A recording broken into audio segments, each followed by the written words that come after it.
El Señor dijo: yo he venido para que tengan vida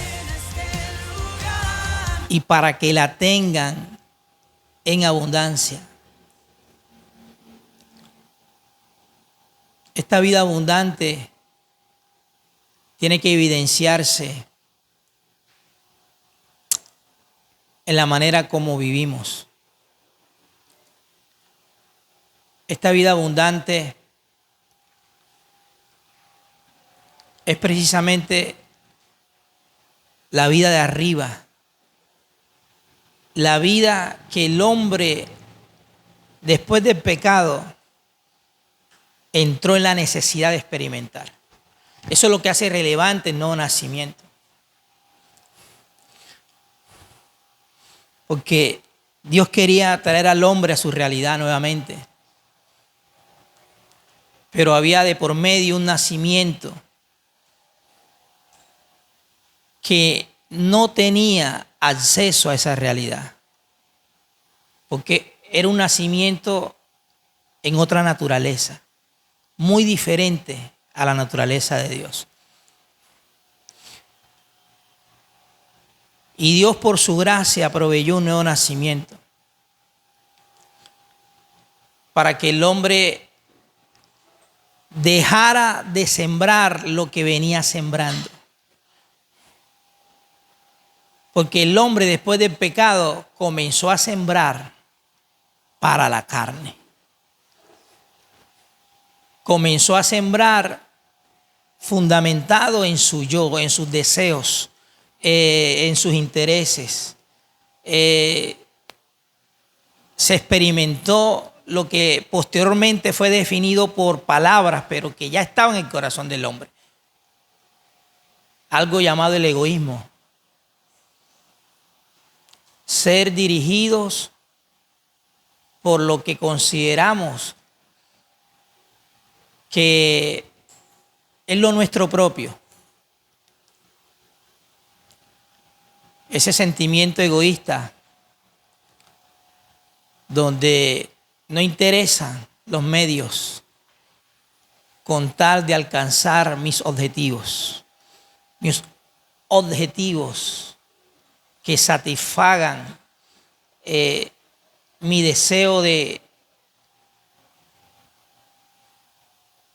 querer ser yo una persona importante o el centro de atención en medio de los demás. Eso es propio de una persona que ha venido sin la experiencia de la vida de Dios, sin la experiencia de la naturaleza de Dios. Y eso le da pie al orgullo, le da pie a la altivez, a la prepotencia.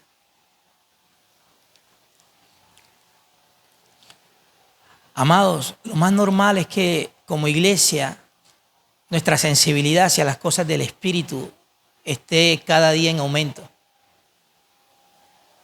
Eso debería ser lo más normal. Que seamos cada día más sensibles al Espíritu. Que en esa medida, nuestra obediencia a la verdad sea algo que hagamos de manera espontánea. Sea algo que brote por naturalidad. ¿Por qué? Porque es una obediencia, no es una obediencia en ignorancia. No es una obediencia en las tinieblas. Es una obediencia en la luz. Es una obediencia en la sabiduría e inteligencia de Dios. Sabemos lo que produce nuestra obediencia a Dios. O sea, esa es una conciencia que obviamente ha venido a nosotros por la manifestación de la verdad y por lo que la verdad está haciendo en nosotros, por el lugar que está encontrando en nosotros esa verdad. Yo sé a qué me lleva mi obediencia a la verdad.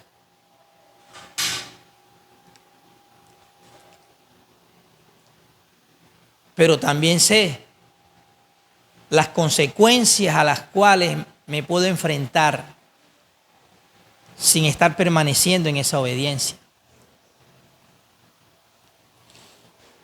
Y teniendo presente esto, bueno, concluimos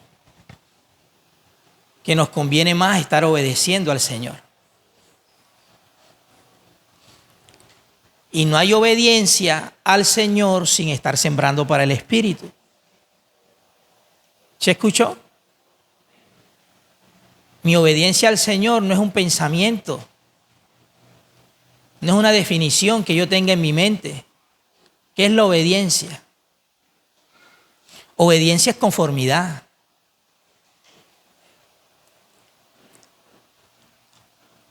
Obediencia es conformidad.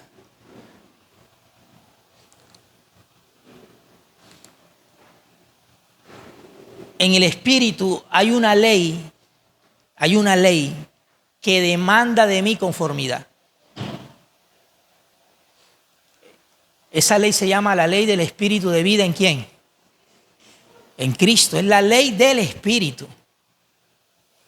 La ley del Espíritu de vida. Es de vida porque es en Cristo. Y Cristo es la vida. Esta ley, como cualquier ley natural, no sé acá cuántos han estudiado derecho, o tienen un familiar que ha estudiado derecho. Creo que la hermana Leida Astrid estudió derecho. Ella conoce mucho de leyes, porque es su profesión. Pero toda ley demanda ¿qué? Conformidad.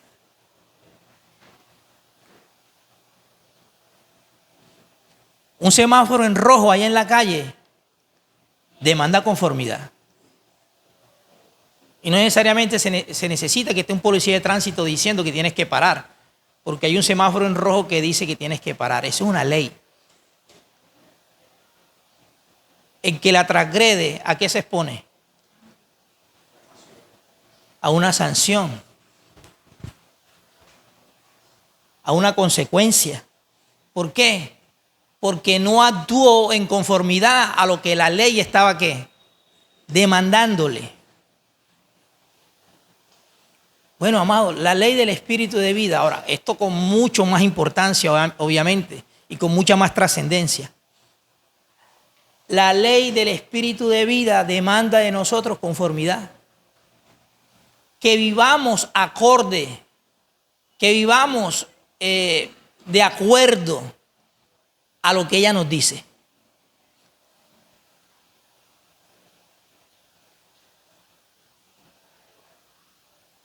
Y lo que ella nos dice es que debemos estar regidos bajo el reinado de la vida de ¿quién? De Dios. Lo mismo es la ley del pecado y de la muerte. Son dos leyes de dos naturalezas diferentes que producen efectos diferentes. La ley del pecado y de la muerte, ¿qué demanda? Conformidad. Todos los que están caminando en esta ley son esclavos del pecado. ¿Por qué son esclavos del pecado? Porque el que hace pecado, esclavo es del pecado. Y esta ley demanda ¿qué? Conformidad. Obedéceme.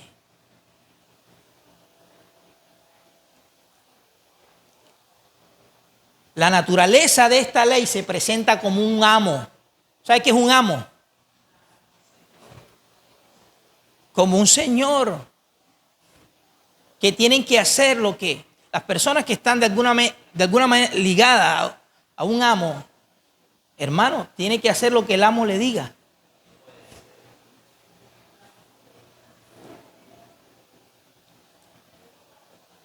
Y esta ley, en esa naturaleza de pecado, bueno, era un amo. ¿Y demandaba qué? Conformidad. En sus deseos y en sus apetitos. Satisfáceme. ¿Y qué hacía nuestro corazón? cuando estábamos 100% bajo el gobierno de esa ley, ¿qué hacía? Obedecíamos. Obedecíamos. Miren esto. ¿Cómo se llama eso? ¿La ley qué? ¿Demanda conformidad a esta ley? Mientras que estés al alcance de ella, va a demandar conformidad.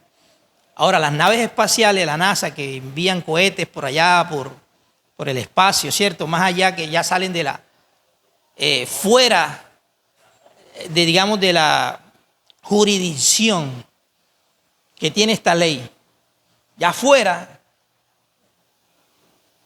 ya no puede hacer nada, pierde sus efectos. ¿Sí me dio a entender? La ley pierde sus efectos. ¿Por qué?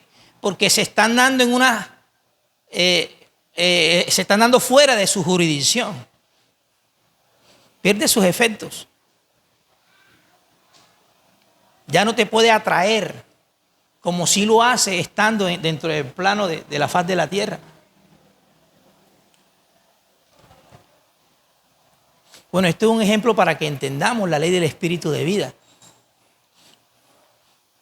Porque la única ley que nos saca de la ley del pecado y de la muerte, como Pablo dice en Romanos capítulo 8, verso 2, la única ley que nos saca fuera de la jurisdicción de la ley del pecado y de la muerte es la ley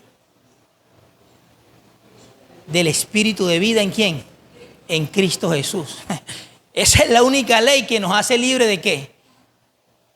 De la ley del pecado y de la muerte. Sí, porque es más poderosa. ¿Sí entendemos eso? Porque esto hace parte, amados, de nuestra vida espiritual. O sea, hablar de la vida del espíritu e ignorar la ley que hay en esa vida del espíritu, o los efectos, cómo la vivimos, cómo la experimentamos. Porque esta ley no está en una enseñanza solamente. Porque muchos se quedan en cuanto al entendimiento de esta ley en una enseñanza, en lo que alguien enseñó a hacer con respecto a esta ley. Pero la tienen muy lejos de su experiencia de vida. Y no estoy diciendo que no se enseñe de esta ley. Yo estoy enseñando en este momento. En este momento yo estoy enseñando de esa ley.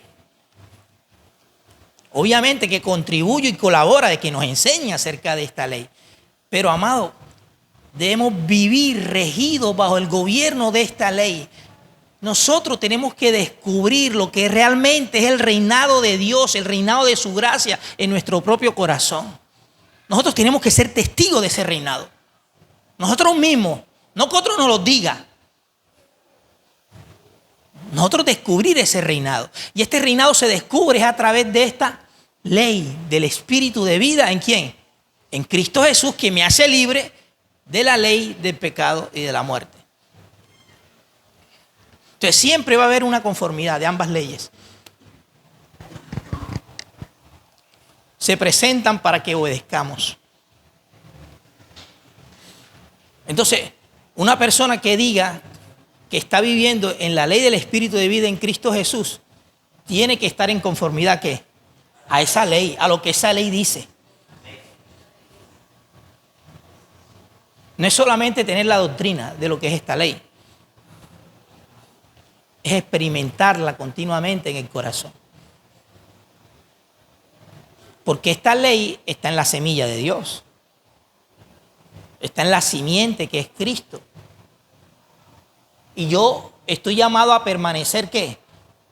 En esa simiente, bajo el gobierno de la ley que encuentro en esa simiente. Y en esta ley, obviamente, Dios me establece límites. O sea, esta ley me dice, Mario, ¿quieres vivir en conformidad a lo que yo soy? En mi naturaleza, en mi poder. Bueno, no puedes sobrepasar estos límites. Tienes que mantenerte detrás de estos límites. Porque esta ley también tiene jurisdicción. Que esto no se enseña casi. Una vez escuché a alguien decir esto, escuche, hablando precisamente de esta ley. Que esta ley no importara la manera como tú vivieras, esta ley estaba ¿cómo es que? Estaba gobernándote continuamente, independientemente de cómo tú vivieras. Amado, y eso es una gran mentira. Eso es una gran mentira. Esta ley realmente en el nuevo pacto está vigente y está presente, pero en una naturaleza. Esta ley está presente y vigente con sus efectos y beneficios en un espíritu. Por eso es la ley del espíritu, la ley del espíritu. O sea, nadie puede decir que está sembrando para la carne y a boca llena confesar que está andando en la ley del espíritu de vida. No, con la boca se puede decir que estamos andando en la ley del espíritu de vida, pero la realidad lo que Dios está viendo, porque está sembrando es para la carne. Entonces, ¿cómo puede decir una persona que esté sembrando para la carne que está andando en la ley del espíritu de vida en Cristo Jesús? Si los que siembran para la carne, de la carne segarán ¿qué? Ahora, la ley del espíritu de vida nos puede llevar a una cosecha como esa. Jamás. La ley del espíritu de vida no nos lleva a una cosecha de corrupción. No nos lleva a una cosecha de corrupción. La ley del espíritu de vida nos lleva precisamente a la experiencia de la vida que ella nos hace experimentar en nuestro corazón. Permanecer en Cristo es permanecer bajo el gobierno absoluto de esta ley. El que está permaneciendo en Cristo está permaneciendo en la ley del espíritu de vida. Ahora, ¿tiene lugar en esta realidad la ley del pecado y de la muerte? Diga, no tiene lugar. Aquí no tiene lugar, no tiene jurisdicción. Es como les ponía el ejemplo de la ley de la gravedad.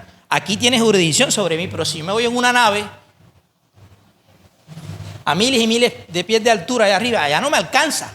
Allá no tiene injerencia, no tiene ningún efecto en mí, porque me salí ¿de qué? De sus fronteras. Y esa es la razón por la cual, busquen ese versículo, háganme el favor. Juan dice que el que permanece en él, diga, en Cristo, no peca.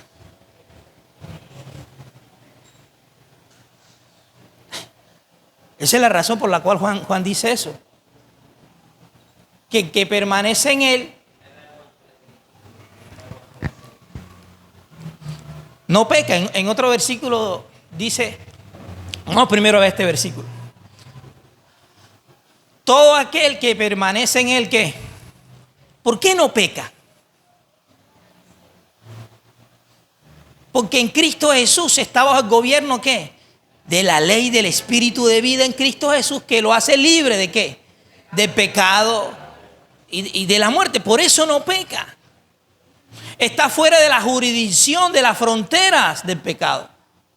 El pecado no tiene presencia o no tiene injerencia, no tiene ningún efecto, no tiene ningún dominio en ese corazón que está permaneciendo ¿en quién? En Cristo, que está detrás de los límites que le establece la semilla pura y santa. Ahí se experimenta esta ley. En nosotros está, porque en nosotros está el Espíritu.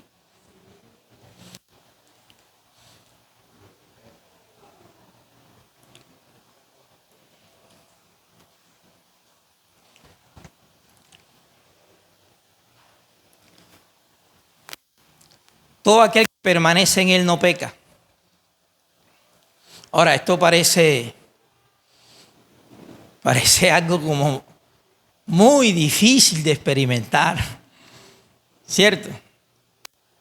Vea, pero este versículo es la clara evidencia de la libertad que se puede tener del pecado.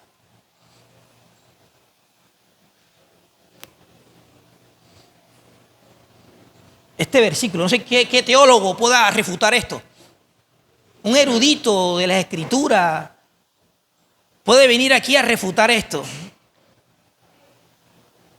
Si esto es inspiración divina. ¿Cuántos consideran que la Escritura fue inspirada por el Espíritu Santo? ¿Hay alguno aquí que dude de eso? Entonces creemos que lo que Juan escribe aquí fue por inspiración del Espíritu. ¿Lo creemos?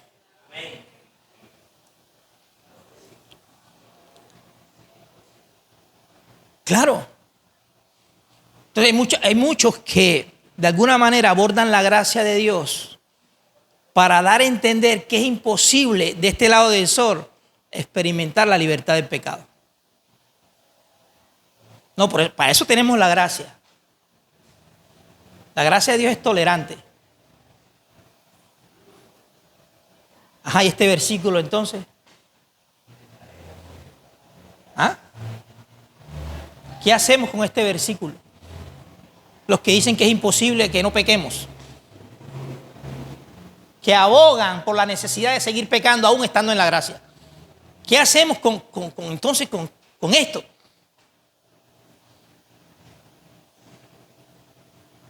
¿Ah?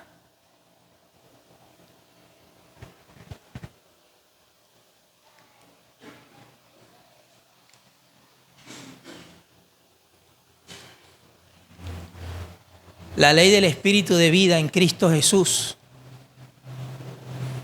nos ha hecho libres, pero nos sigue haciendo libres de la ley del pecado y de la muerte. Dentro de este mismo contexto, cuando Pablo expone esta gran verdad en Romanos capítulo 8, en todo el contexto, si usted se lo lee en su casa y le dejo esa tarea, porque lamentablemente cuando se aborda este capítulo 8 de Romanos solamente se buscan los versículos, o sea, se sacan de contexto los versículos que nos gustan. Nada nos podrá separar del amor de Dios, ni lo alto ni lo profundo, y eso se predica, hermano. Pero no se enseña que dentro del contexto Pablo está hablando desde qué realidad eso es posible. Él está hablando a los que están permaneciendo en ¿quién? En el Espíritu.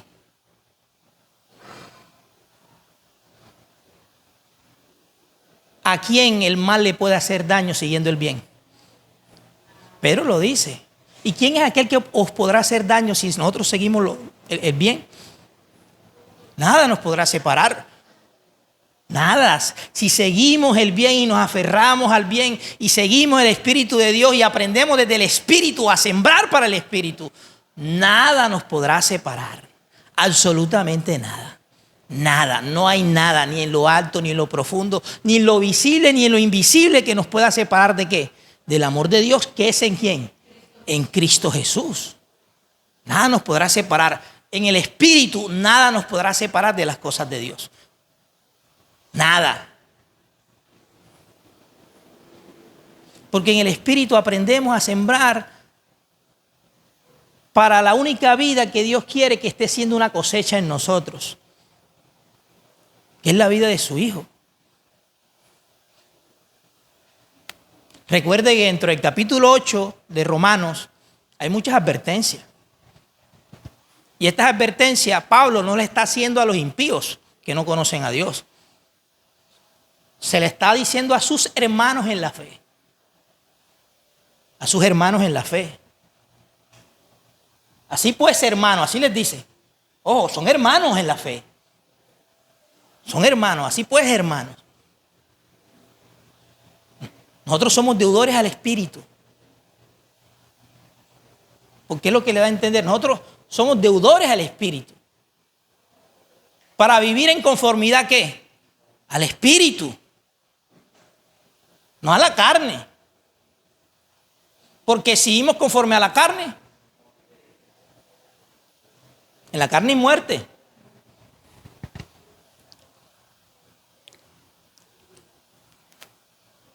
En la carne nadie puede agradar a Dios, amados.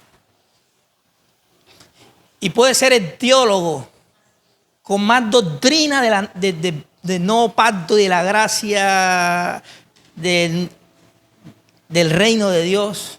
Puede ser teólogo con más conocimiento de todas las realidades espirituales que están en el nuevo pacto. Pero si anda en la carne, no puede agradar a Dios. Aunque con la mente sepa muchas cosas.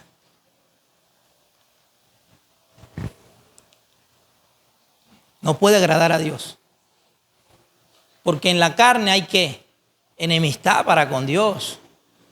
La carne es enemistad para con Dios. Enemistad. Esa es una expresión apostólica después de la cruz. Después que Cristo ha derramado su sangre en la cruz. Esto no es una expresión antiguo pacto, no.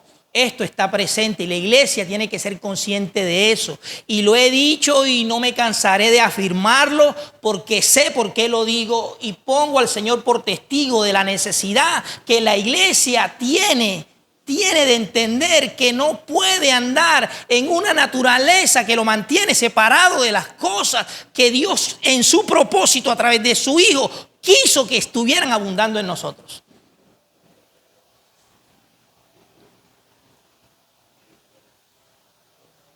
No, pastor, usted parece dogmático con esto que está enseñando. No, vea, no es que sea dogmático. Porque sé que en muchas ocasiones he repetido lo que ya en otras veces he dicho.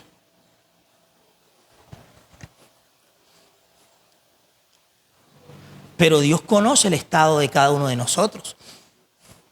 Dios conoce la verdadera condición que tenemos como congregación delante de Él. Dios la conoce. ¿Quién va a discutir y a cuestionar la perspectiva de Dios? Si Él me dice, Mario, en ti hay enemistad para conmigo, ¿quién soy yo para decirle, Señor, no, pero es que yo me sé este versículo, yo me sé este otro versículo? Hay enemistad. Te puedes saber los versículos que tú quieras, pero en ti hay enemistad para conmigo. Señor, la ley del Espíritu de vida me ha hecho libre de la ley del pecado y de la muerte. Hay enemistad para conmigo en tu corazón.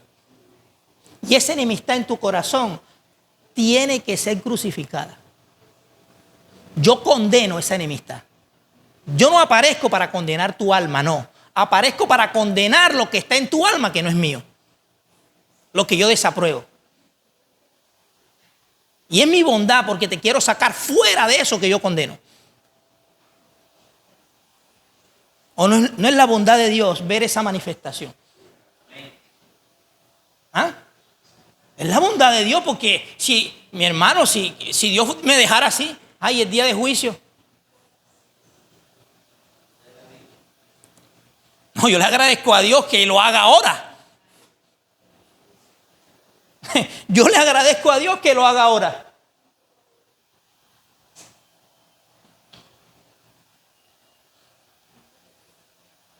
Ojo, Juan habla para que tengamos confianza el día de juicio. Juan habla eso.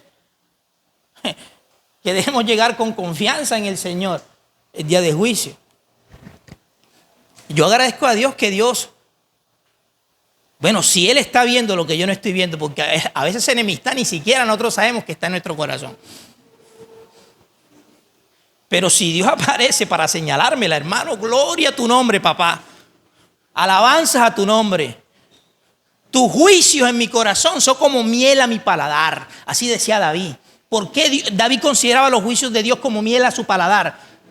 Porque los juicios de Dios, que hacen una gran separación entre lo vil y lo precioso, son dulces para una persona que quiera mantenerse con un corazón puro delante del Señor. Son dulces para el que quiera para el que quiera experimentar esa pureza de Dios en el corazón. Esos juicios son dulces. No son una mala señal.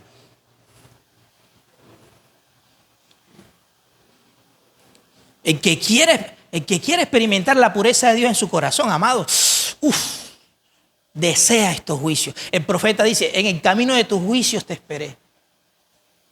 Te esperaré. En el camino de tus juicios te esperaré. Te alabaré con rectitud de corazón. Cuando aprendiere tus justos juicios.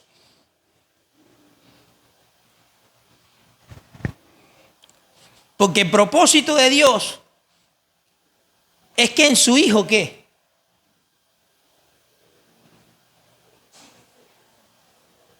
No expresemos las obras que contradicen el fruto de su Espíritu.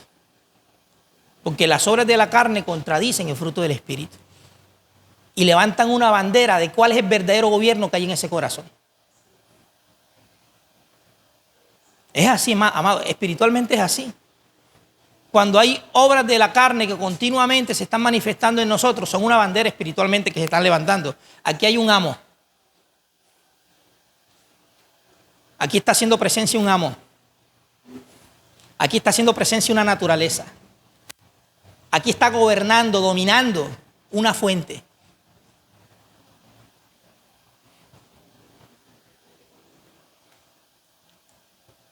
Que no es precisamente la de Dios.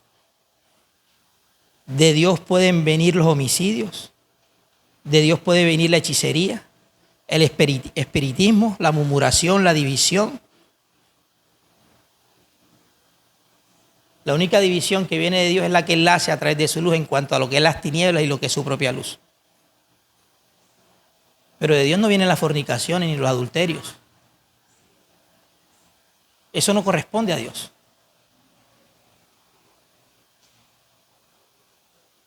Eso, o sea, Dios no se identifica con eso. Porque una persona puede decir, yo sé mi identidad en Cristo, pero ¿qué? En la letra. En lo que otro te dijo que eras. Tengo mi identidad en Cristo y nadie me mueve de esa identidad. Es bueno que tengamos nuestra identidad en Cristo, pero no en la letra, sino en la experiencia. Mi identidad con Cristo es en la experiencia. En lo que yo me identifico con la luz cuando aborrezco las tinieblas. ¿Y quién se da cuenta de eso? El Señor. El Señor está diciendo, wow, Mario tiene una identidad en mí. Sabe quién es en mí.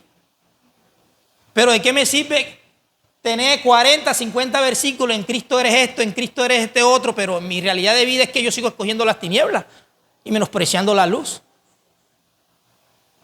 ¿Será que Dios está viendo una identidad ahí?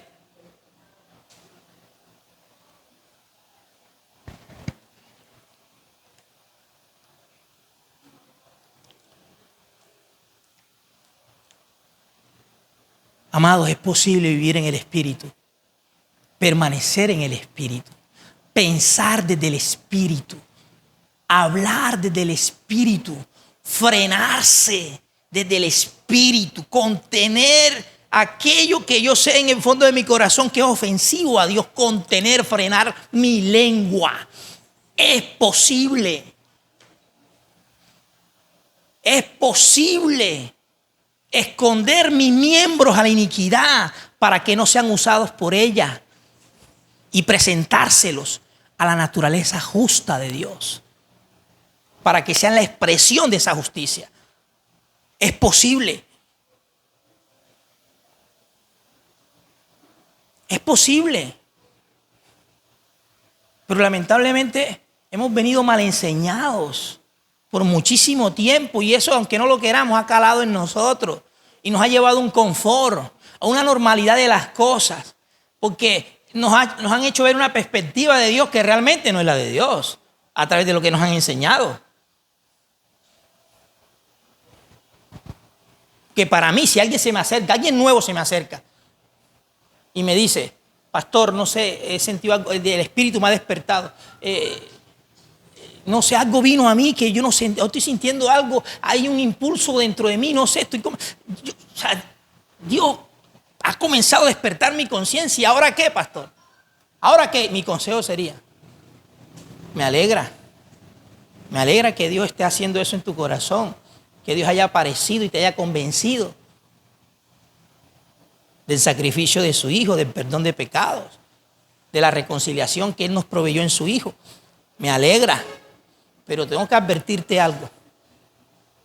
Hay algo dentro de ti que no quieres que tú sigas a Cristo. Yo tengo que advertirle a esa persona nueva. Y no puedes descuidarte.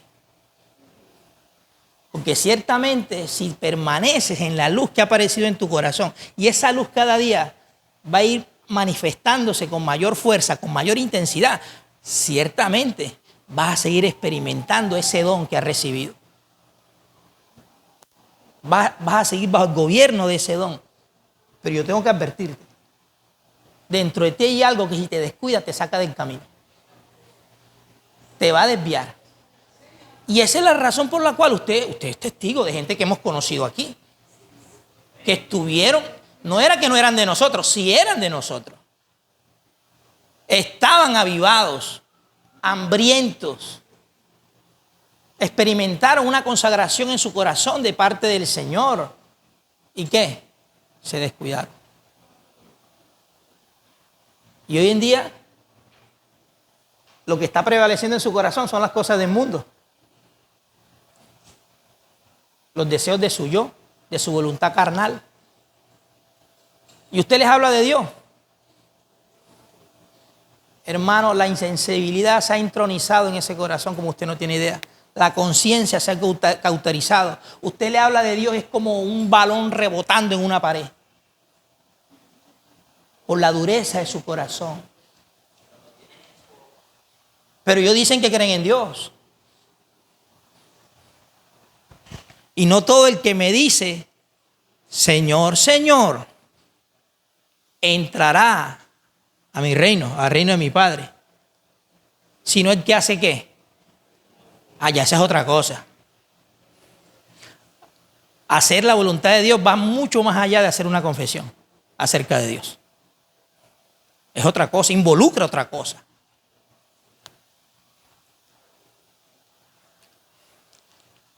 Porque el Señor habló de la permanencia y los apóstoles posteriormente de su sacrificio hablaron también de la necesidad de permanecer. Porque Pablo exhorta, insta a la iglesia, a los creyentes que ya habían recibido el Espíritu Santo a permanecer en Cristo. ¿Ah? A hacer aquello por lo cual fueron asidos en Cristo Jesús. ¿Por qué la necesidad? Si no hubiera nada que pudiera alterar esto. Entonces, ¿para qué esas exhortaciones? ¿Para qué esas amonestaciones? ¿Para qué esas advertencias entonces? ¿Ah? Porque, por ejemplo, les voy a hablar de una.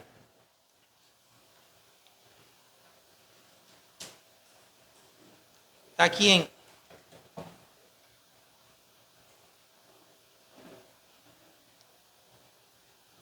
Segunda de Corintios 5.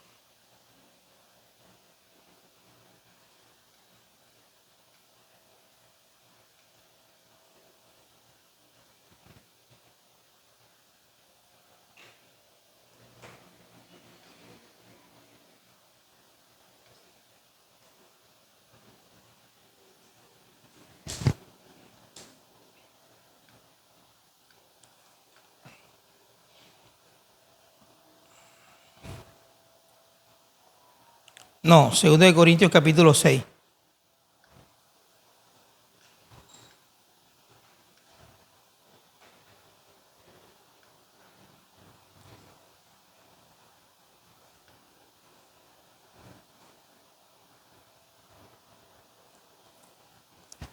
Versículo 1.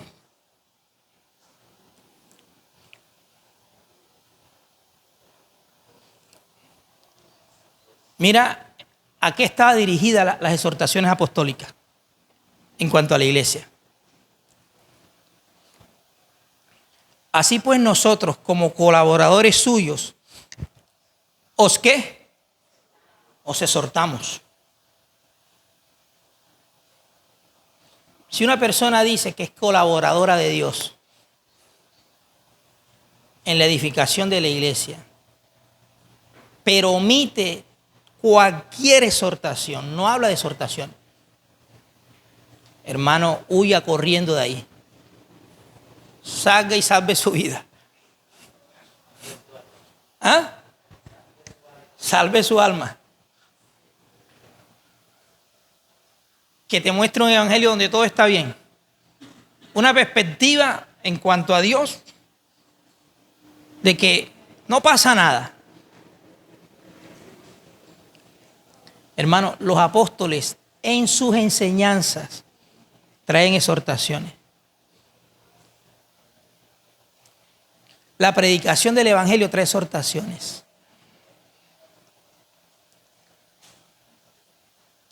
Lo decíamos de Juan. Juan el Bautista presenta al Señor y presenta las buenas nuevas con muchas ¿qué?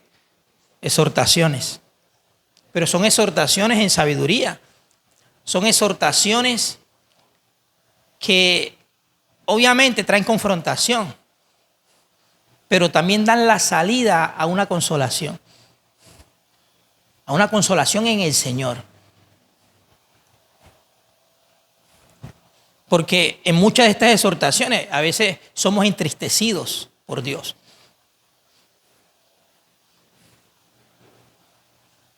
O sea, la tristeza que es según Dios, amado, es beneficiosa, como usted no tiene idea. Porque es una tristeza ¿para qué? Para arrepentimiento. Y arrepentimiento para salvación.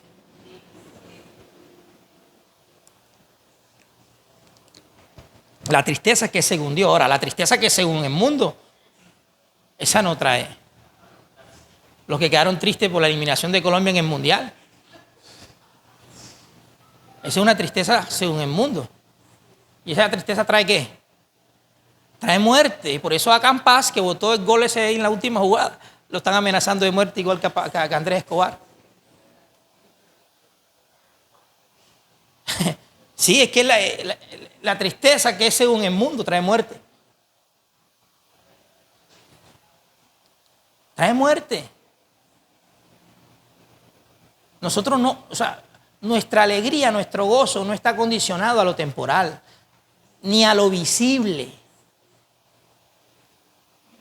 Ni a lo visible. O sea, el hecho que Colombia gane o pierda, eso no tiene que condicionar mis sentimientos. Ni mi manera de concebir la vida, porque igual gana Argentina, gane Brasil, o gane el que quiera ganar, hermano, a mí me toca hacer todos los días lo que hago. O sea, yo todos los días, yo le enseño a Andrés Camilo, no pongas tu corazón tanto en esas cosas, porque vas a seguir decepcionándote.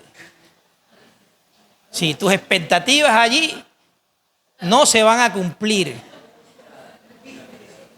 Sí, porque lo que hoy amas fuera del Señor, mañana será dolor.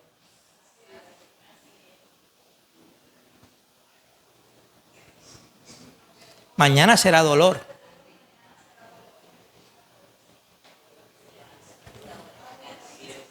Lo que hoy amas fuera del Señor, mañana será dolor.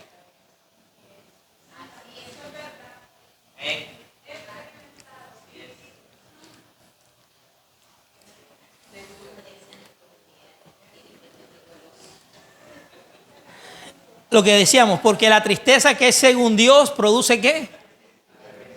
Arrepentimiento. ¿Para qué? Para salvación. Ahora, ojo, esto le está escribiendo Pablo ¿a quién?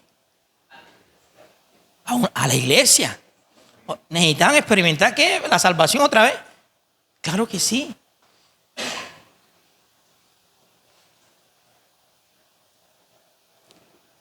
Necesitaban seguir experimentando la salvación que comenzaron a experimentar en un principio, pero por andar en la carne dejaron de experimentar esa salvación. Que la salvación es una vida. Es la vida de Cristo, de nuestro Salvador.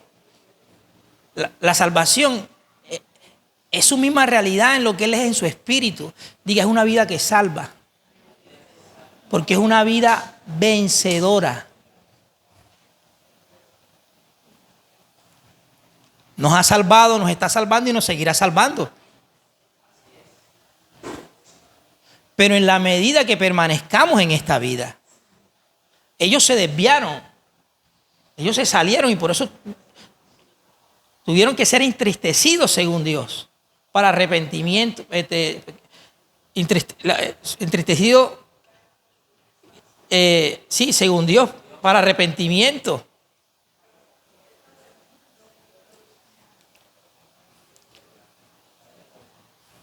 Porque vea, nuestra experiencia de salvación siempre está condicionada a nuestro arrepentimiento. En la medida que nos estemos arrepintiendo, o sea, si de alguna manera hemos tolerado algo que es contrario a Dios en nosotros, en nuestros pensamientos, en nuestra conducta, amados, para venir nuevamente a que esta salvación está en el Espíritu, dicho sea de paso, la salvación de Dios está en su Espíritu. Porque su espíritu, como lo decíamos hace 8 días, está la victoria de Cristo para con nosotros. Entonces, siempre el arrepentimiento va a ser necesario. Siempre. ¿Y qué es arrepentimiento? ¿Es una confesión de palabras solamente? No. El arrepentimiento va mucho más allá de una confesión de palabras. Es bueno que le confesemos a Dios.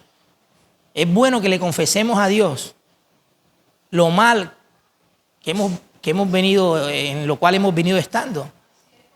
Sí, es bueno confesarlo, pero el arrepentimiento en su plenitud realmente es real desde la perspectiva de Dios. No solamente cuando confieso con mi boca lo que estoy haciendo o lo que he venido haciendo, sino cuando cambio de líder. Dejo a un lado el líder que me llevó a hacer eso, ofensivo delante de Dios, y me aferro a otro líder. Cuando eso sucede, Dios ve un verdadero ¿qué? Pero ¿de qué me sirve confesar y después que al día siguiente sigo el mismo líder que me hizo pecar?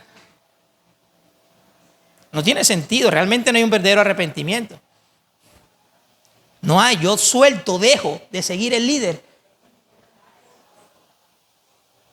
que me llevó a ofender a Dios y comienzo a seguir al otro líder que me hace vivir conforme a Dios, que es el Espíritu Santo.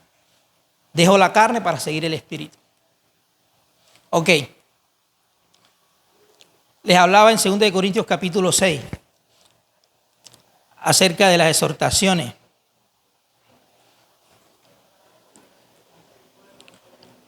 Así pues nosotros como colaboradores suyos os exhortamos también a que no recibáis ¿qué?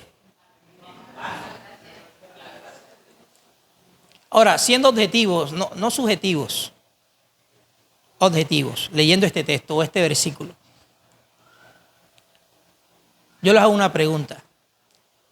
¿Se puede recibir en vano la gracia de Dios?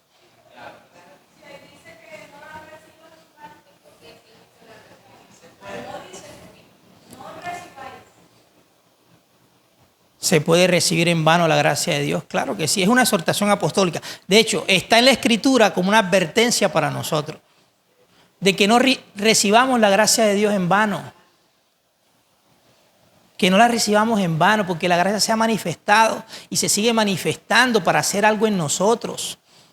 Que no resistamos esta gracia. Que no apaguemos la obra de esta gracia. ¿Cómo apagamos la obra de esta gracia en nuestro corazón, pastor? Cuando apagamos el espíritu de gracia que la produce. Eso dice Pablo en 2 Corintios capítulo 5, que no debemos apagar el espíritu. Que no podemos darle la espalda a lo que la gracia continuamente está buscando hacer en nosotros. Esto es algo de evaluación interna.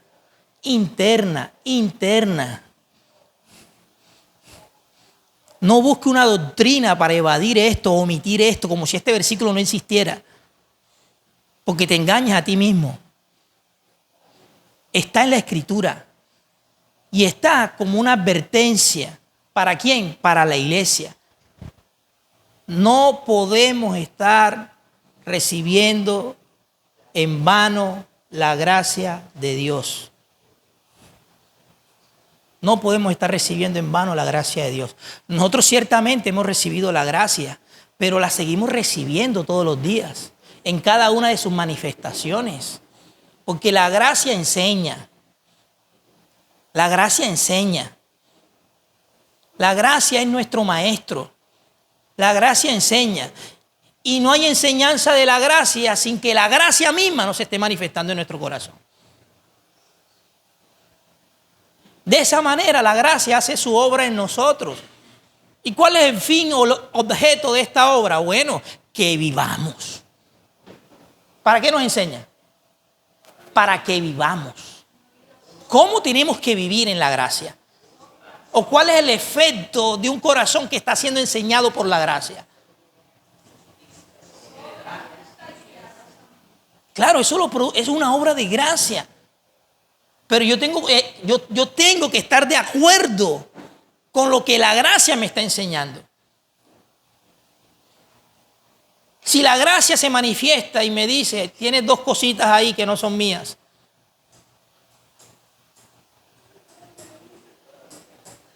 Hay dos cositas ahí que no son mías. Yo no las reconozco. Mario, dentro de ti, esas dos cositas para mí son extrañas. Son extrañas. No me tienen a mí como fuente. Yo no soy el autor de esas cosas. Pero me estoy dando cuenta que están haciendo presencia en tu manera de sentir, de pensar y de hacer las cosas.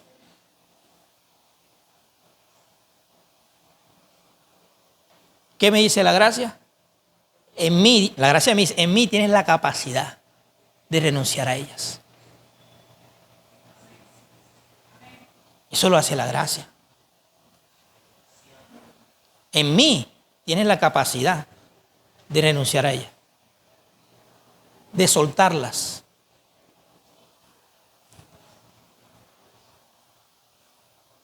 Y de esa manera no estoy recibiendo la gracia ¿qué? En vano. Porque recibir la gracia en vano implica no hacerle o hacerle caso omiso a lo que la gracia nos enseña. Eso es recibir la gracia de Dios en vano. Cuando la gracia se manifiesta para estar enseñándonos continuamente y yo no le hago caso, sigo de terco, aferrado a aquello que la gracia me está diciendo que renuncie. Ahí la estoy haciendo ¿qué? Vana. ¿Sí quedó claro eso? Entonces, obviamente, esto no es de Dios, pero Dios lo ve en mi corazón. Yo vengo aplaudiendo. Yo vengo aplaudiendo acá. ¡Ay, aleluya! Uy, esta canción de Marco Barrientos. ¡Wow!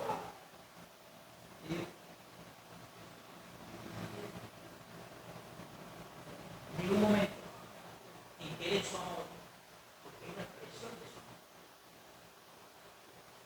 su amor. De hecho, hasta, yo lo digo por mí, me puedo parar acá a predicar con esto aquí, ¿ves? Que no es de Dios. Que no tiene, o sea, el autor de esto no es Dios. Pero yo me puedo poner acá, desde mi mente, desde mi cerebro, a hablar de Dios. Confesar su nombre. De la Escritura dice que apártese de toda iniquidad, todo aquel que invoca su nombre.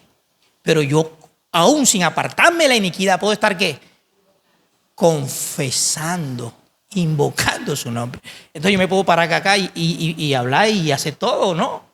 Ahora, esto es en el ámbito del corazón, ¿no? Ustedes no están viendo eso. Obviamente no lo están viendo, pero ¿quién la está viendo? Ok.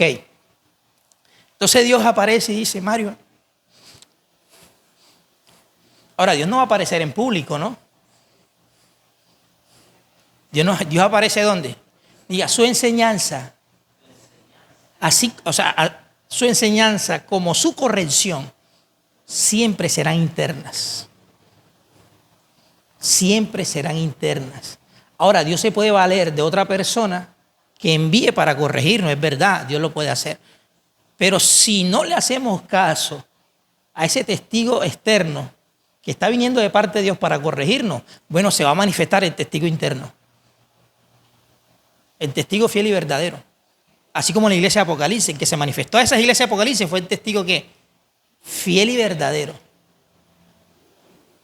Diciéndole a Juan que escribiera. Entonces, Dios se va a manifestar y me dice, Mario, en mi luz estoy viendo que hay algo ahí que no es mío. Te has venido hablando de mí con eso ahí. Has venido orándome con eso ahí. Sirviéndome con eso allí. Que está manchando tus vestiduras.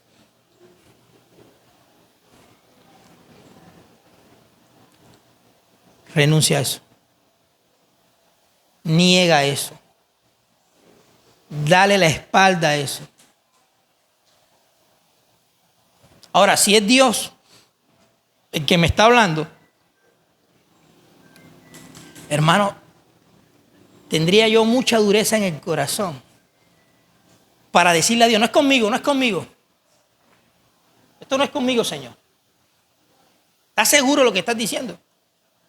No te estarás equivocando en lo que estás viendo. Ah, ay, ay, ay, ay. ¿Quién va a cuestionar la perspectiva perfecta de Dios? ¿Quién es el osado? ¿Ah?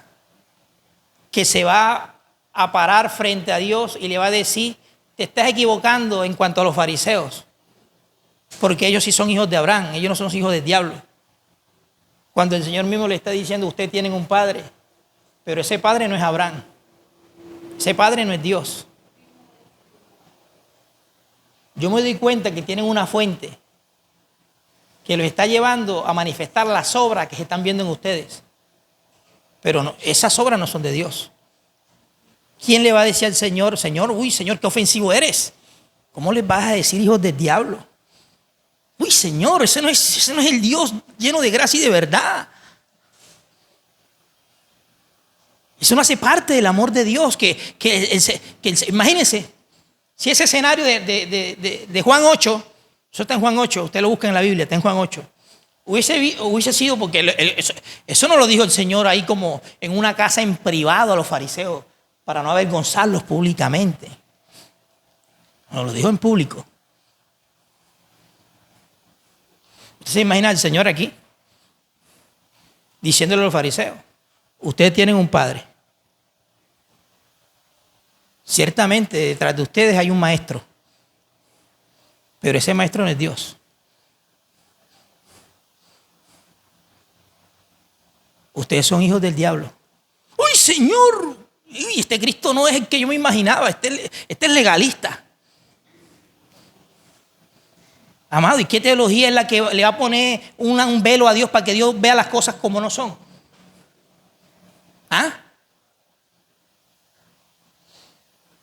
¿Qué teología las iglesias en Apocalipsis, capítulo 2, capítulo 3, le van a buscar al Señor para decirle que se está equivocando en lo que está diciendo? Señor, ¿cómo vas a decir a esa iglesia que se congrega, que se reúnen a orar, que entre comillas te están sirviendo? ¿Cómo le vas a decir que ellos tienen nombre de que viven pero que están muertos? ¿Ah? Señor, por favor, no seas legalista. Legalista. La perspectiva de Dios no es legalista. La perspectiva de Dios no es legalista. La perspectiva de Dios es legal, que es otra cosa. Es una perspectiva perfecta. ¿Por qué perfecta? Porque en esa perspectiva no hay imperfecciones. No hay la más mínima posibilidad de que Dios se equivoque en alguno de sus juicios. No hay ninguna. Justos son todos tus juicios. Justos. No hay ninguna posibilidad que Dios se equivoque en lo que está viendo.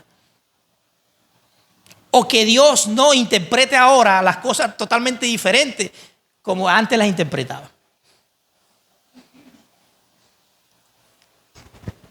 No hay ninguna. Entonces Dios me dice, Macas Mario, ese envase que tienes ahí tiene un contenido que no está viniendo de mi espíritu. No está surgiendo de mi naturaleza.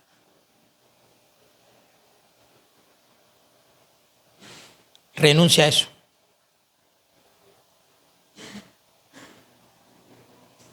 Renuncia a eso. Mi deseo en mi bondad, en mi gracia, es que tú vivas de esta manera. Pero si sigues tolerando eso, vas a seguir privado de la experiencia y de la expresión de este vivir.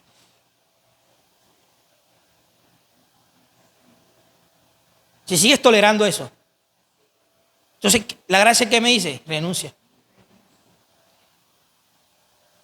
Tito 2:11, bendecido, la gracia me dice renuncia. Yo tengo la capacidad en la gracia de renunciar a esto. ¿Y qué es renunciar? Bueno, salir fuera de esto. Tomar esto que Dios me está señalando, aunque eso le cueste a mi carne. Porque mi carne ha encontrado una comodidad en eso, un gusto, un placer, una satisfacción. Aunque eso le cueste a mi carne, pero si es Dios quien me está enseñando a renunciar a eso, hermano, esto te vas de mí. Lo saco de mí, lo aparto de mí. Sigo la luz que me conduce fuera de eso que Dios desaprueba, que Dios condena. Porque toda expresión de la carne siempre será condenada por la luz. Todo lo que se manifieste de la carne en nosotros siempre estará recibiendo de parte de Dios desaprobación. Siempre, siempre. Por eso la Escritura, a través de lo que los apóstoles escribieron, nos instan a la iglesia a permanecer en el Espíritu, a sembrar para el Espíritu.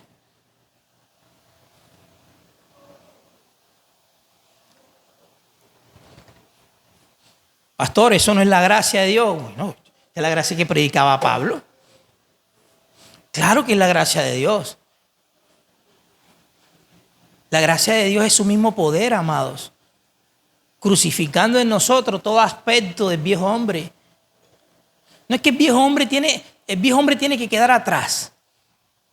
En nuestro caminar con el Señor, en este camino donde hemos entrado, esta puerta estrecha, este camino angosto, lo del viejo hombre tiene que ir quedando atrás. Atrás.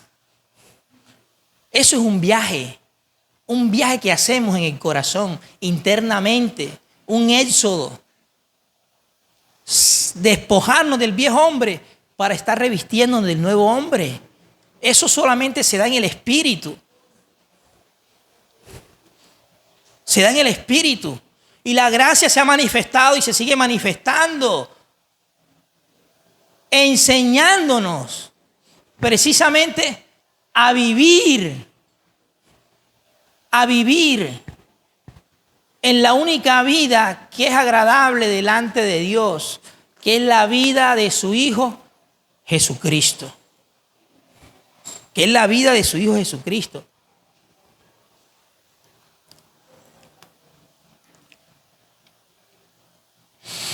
Se manifiesta para salvación a todos los hombres, pero el hecho que eso no quiere decir que todos los hombres sean salvos.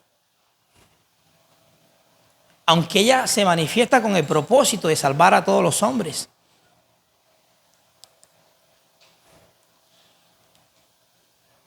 Y viene como ese don en nuestro corazón para enseñarnos a renunciar a la vida que no es, a la vida que no tiene jurisdicción en el reino de Dios, para que podamos vivir sobria, justa y piadosamente.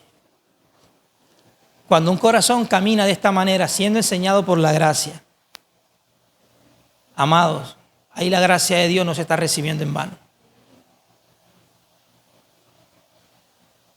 Ahí la gracia de Dios no se está resistiendo. Porque estamos hablando de deseos, diga deseos. Deseos que están viniendo de una fuente diferente al Espíritu. Y no nos engañemos, todos tenemos esos deseos.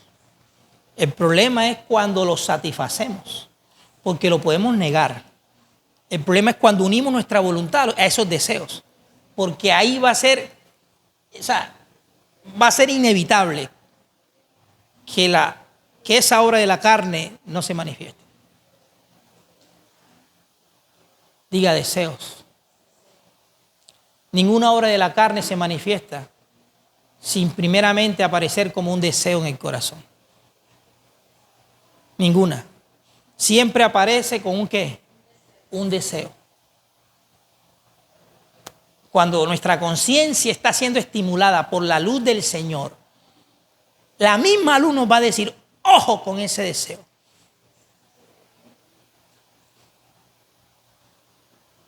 Niégalo.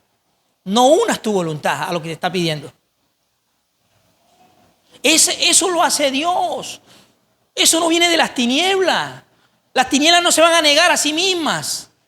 No se van a contradecir a sí mismas. Lo hace Dios. Deseos. Deseos. Vea, yo a veces me entero de algo.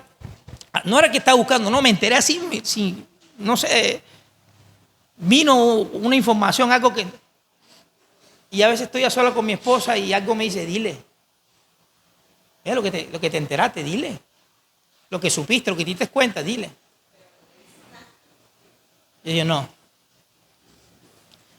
Yo no voy a murmurar. Porque la murmuración, hablar mal de alguien a las espaldas de esa persona, a otra persona, es murmuración. Y estamos hablando de cositas que pareciera que no tuvieran importancia, pero hermano, usted no se imagina el significado que tienen delante del Señor. Son tropiezos. La murmuración es un gran tropiezo en nuestro avance en el camino que Dios ha puesto delante de nosotros. Son tropiezos.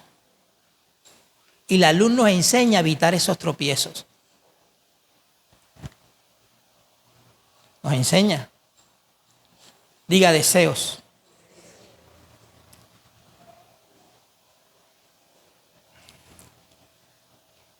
Hay otros deseos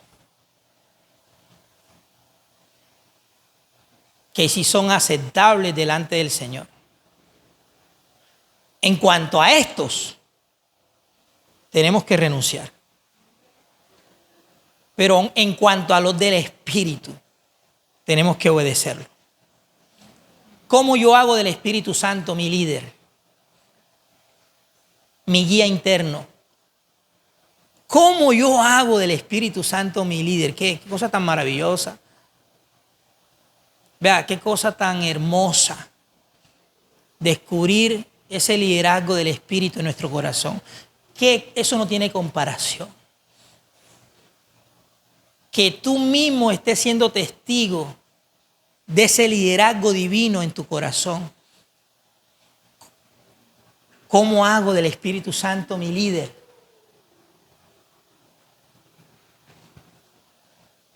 Porque de hecho es la única manera de llegarme a familiarizar con Él. ¿Por qué muchos tienen una cantidad de conocimiento en la letra acerca de Dios? Pero en cuanto a familiarizarse con el Espíritu, no hay nada en cuanto a esa familiaridad. ¿Por qué? ¿Por qué? Porque su corazón no está rendido al Señor.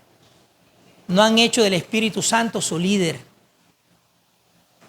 Pastor, ¿cómo hago del Espíritu Santo mi líder? Vuelvo y hago la pregunta. Diga, negando unos deseos y uniendo mi voluntad a otros deseos. De esa manera hago del Espíritu Santo mi líder. De esa manera. Pastor, ¿hay otra forma? No hay otra forma. Si yo sigo uniendo mi voluntad a los deseos mundanos, a toda impiedad en mi corazón, hermano, el Espíritu Santo va a seguir apagado dentro de mí. El Espíritu Santo va a seguir contristado dentro de mí. Puedo seguir con las mismas creencias, sí, pero el Espíritu Santo apagado. ¿Cómo hago de la carne mi líder? Diga, no uniendo mi voluntad a los deseos del Espíritu y siguiendo o digamos, uniendo mi voluntad a los deseos de la carne. Si sigo uniendo mis deseos, mi voluntad, perdón, a los deseos de la carne, el que me está liderando es en la carne. Claro. Y son dos líderes que van en direcciones opuestas. Entonces estoy más familiarizado con la carne que con el Espíritu. Amado, y lo mismo es de manera contraria.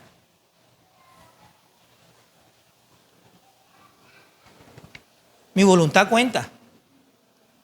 Es verdad que la formación de Cristo en nosotros la hace el Señor. Pero para que haya esa formación, yo tengo que estar uniendo mi voluntad al deseo del Espíritu en querer formar a Cristo dentro de mí. Porque si yo no le entrego mi voluntad al Señor, ¿qué puede hacer Dios dentro de mí? ¿Ah? ¿Qué puede hacer Dios dentro de mí? ¿Ah?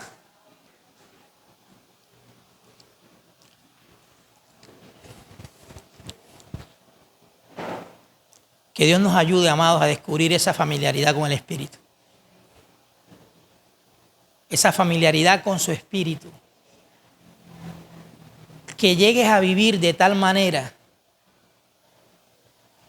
que tengas el Espíritu Santo como tu amigo. Y que comiences a serle fiel a ese vínculo de amistad que tienes con Él. Serle fiel al Espíritu.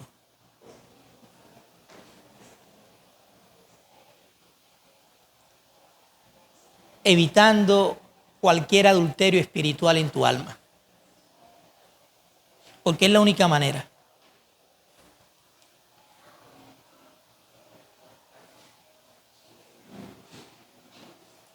Él nos anhela celosamente.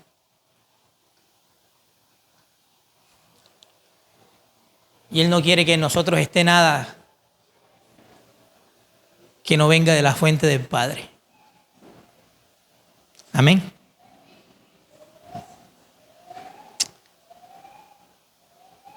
Él es la luz. La luz donde experimentamos la vida. La vida del Señor. Paz y gracia del Señor. Dile un fuerte aplauso al Señor.